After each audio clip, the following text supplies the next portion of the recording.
Good afternoon. I'm going to be sharing this tidbit of information, which I've known for a while, but I'm going to share it with you because you may not know that Trump's being fed lies about Russia and Ukraine. I'm going to share this info with you right now from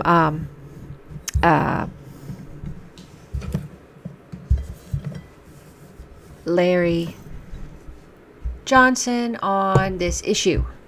So here we go. I'm going to play this, and then you can hear what he says about what Trump said in the Oval Office the other day. Hopefully things will start getting better here. Trump has said he wants to talk to Vladimir Putin about having a negotiated settlement with the Russia-Ukraine war. Here's one of the things he recently said. Tear up your car insurance bill and try this instead. Sorry. I used to let them raise my car insurance every year until I found this huge... Good grief. How long do you think it would take to end that conflict? And I have to speak to President Putin. We're going to have to find out. He can't be thrilled. He's not doing so well.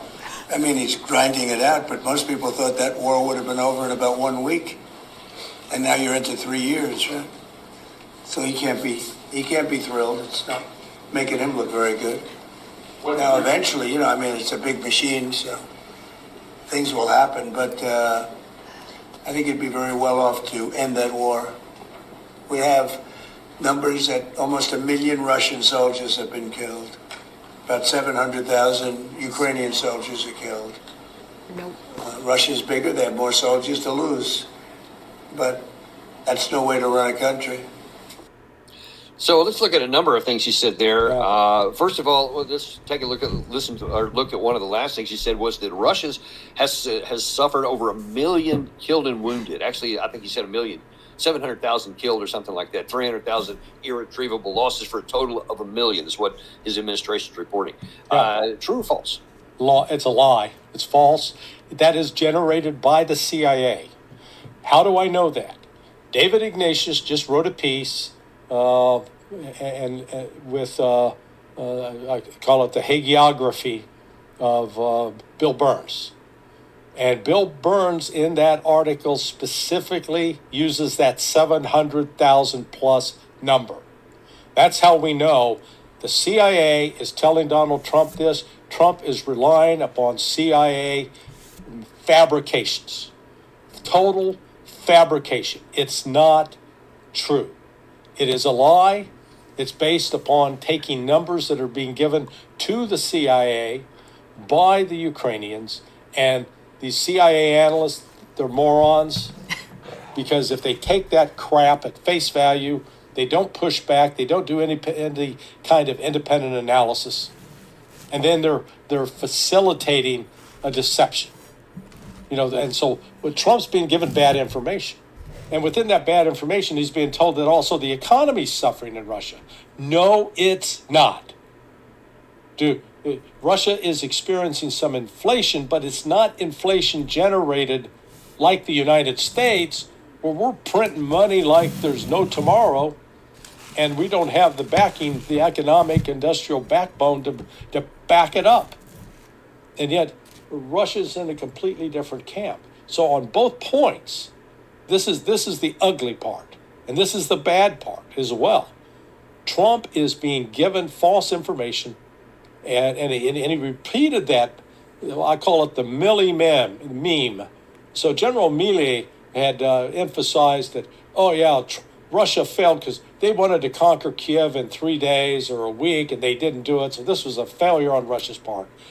Again, utter nonsense. Russia's initial invasion of Ukraine was 135 to 170,000 soldiers. That is nowhere near the size of force, because they were going up against a 700,000 man Ukrainian army at the time, outnumbered. Mm-hmm. The normal ratio is the attacking force needs to have 3 times the size of the defending force in order to prevail. Russia was not trying to conquer all of Ukraine, but that's another lie that's been presented. So here's Trump repeating that lie. He's repeating the lie about casualties. He's repeating the lie about the suffering economy. So I think he genuinely believes, man. Right. I was going to say that's the risk, and maybe what makes it ugly, not necessarily from his perspective, as though he's being the ugly, but that he is the victim, if you want to look Yes. at it that way, of misinformation from the inside. Yeah.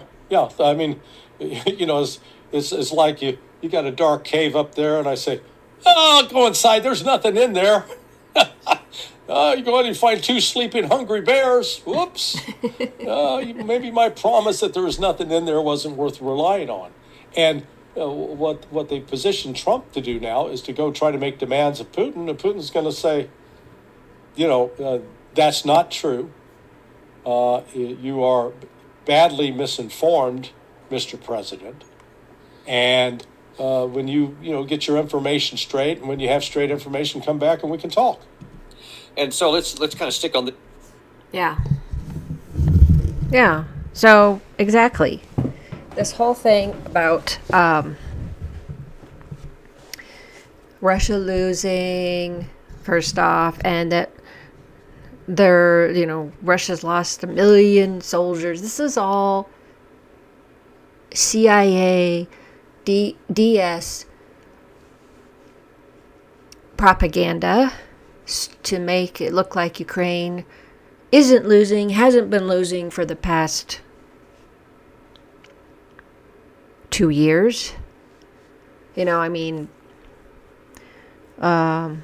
really ridiculous that they continue this, but that's because they want to continue, apparently money laundering is what people are saying, but whatever bit they're trying to, their endless war stuff, their weapons sales, they're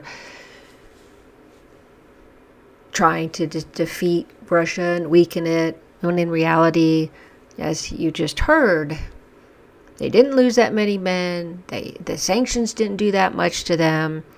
The same thing with China.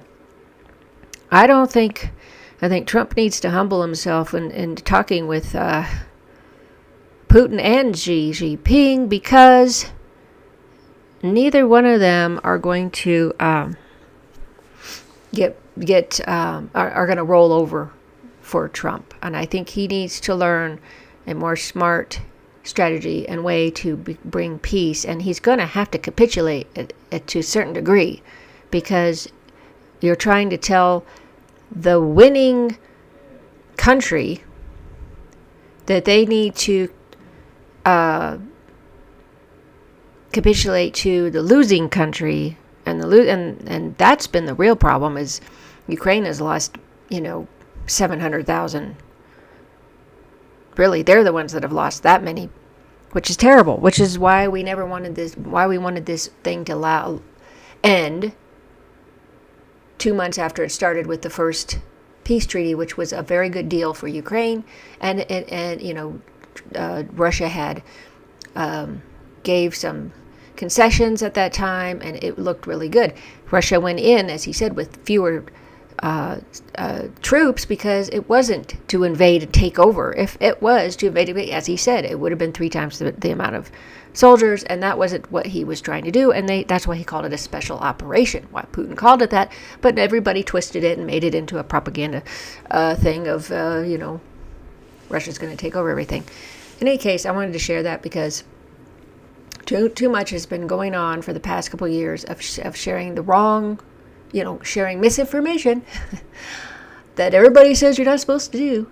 So anyway, I hope you got something out of this, and I thank you for watching. Please follow my channel, like my videos, share my videos on my channel, spread the news on this. I really would love to have the algorithms and my channel get through. I'm just a little channel, just me. Thanks so much for watching. Until next time.